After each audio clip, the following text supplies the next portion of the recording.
Hey, what's going on guys? My name's Nathan and welcome back to another Demon Slayer unboxing. Now, as you can see, right here we've got another Bandai figure, and this is Muichiro Vibration Stars. Now, if you saw my giant haul that I did a couple of days back, you'll know that I've got quite a few of these Vibration Stars to unbox. This is the only Muichiro one, I'm pretty certain. So, here's the front. I did point out that I love how they have the sort of stylized image on the front, and then on the back they have, you know, just the regular photograph. There's the pose, vibration stars. You get the face on top, and then obviously on the bottom you have your small print. So let's get into this. I have done some vibration stars figures in the past. I think I did an Nezuko, if I remember right. So that should be up on the channel if you want to check that out. I'm fairly certain it was a Nezuko. I can already see the swords in a separate little packet. There's nothing else in there. So let's move that out of the way.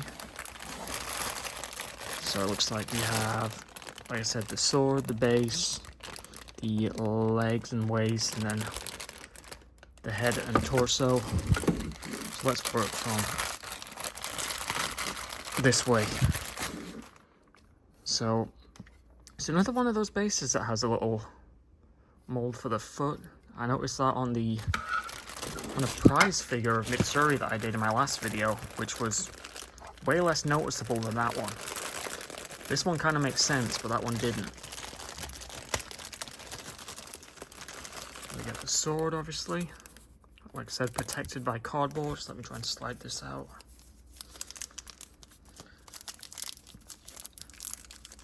You always appreciate the way they package their swords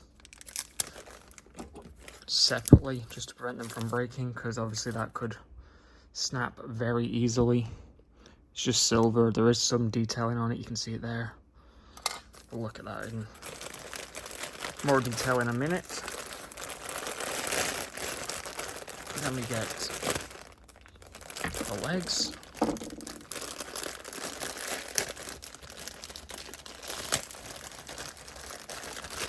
And finally, the torso and head. So let's go ahead and put this together. You can see, looks like it easily goes in there. There we go. Then hopefully the sword's not too much effort. Nope, slides right in. So you can see the sword goes straight through the hands there. Now let's see if we can work out how to presume it. Nope, is it the other way? Yeah. Let me do this actually.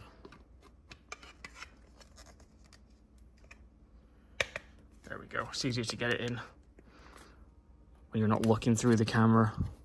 But you can see that's where that foot goes. It had a longer peg to go in there. Then the other one's just flat. But here it is. I mean, compared to my hand, it's relatively small. But obviously, the pose kind of takes some of the height away. But speaking of the pose, you gotta love how there's that sort of action look to it. Everything's sort of blowing backwards. You can see the hair. Detailing on the back. See the scabbard coming down the leg.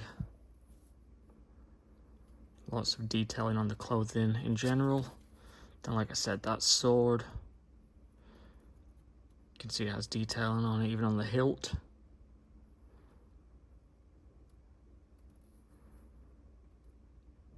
I'll give you a close up of the face, because that's obviously the most important. Let me adjust my light in here so you can see it a bit better. There we go. Really nicely detailed. You can get a better look at that hair as well now that I've got it in focus. Great paint job, great sculpt. Even detailing on the feet. Decent sized base as well. Obviously, you're not going to knock this over. My biggest gripe though always with these is the base size makes it hard to put on a shelf, especially when you've got a collection as big as mine. It's always hard to kind of find a spot for these. But I think for a figure like this, especially with this pose, you kind of need all of that space. I mean, the sword's obviously completely hanging off the base, but yeah, you need quite a big sort of footprint for this. And I like as well that the scabbard is poking through under the arm and going through the belt. You can see, you know, it almost looks as though the sword could be slid in there. Obviously it can't, but it gives you that impression anyway. And then, like I said, detailing on the shoes. You can even see the leg there. And same on this leg. It's like, obviously you're not going to see that on the shelf, but it's nice to know that it's there. And then there's little detailing on this arm. And as always, I think with every Muichiro figure that I've ever unboxed, the hair is super sharp. Like this one in particular, this is very sharp. Seems to be a common thing, and this one actually. Seems to be a common thing with Muichiro figures, the hair is super sharp. I don't think I've experienced that with many other characters. Maybe some of the Tanjiro ones, now that I think about it, but yeah, Muichiro in particular. Very sharp hair. But you can see the sort of contrast between the black and the blue on the hair.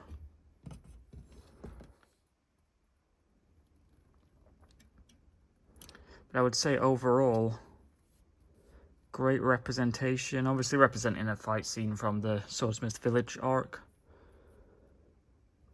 And overall, I can't say anything bad about this figure.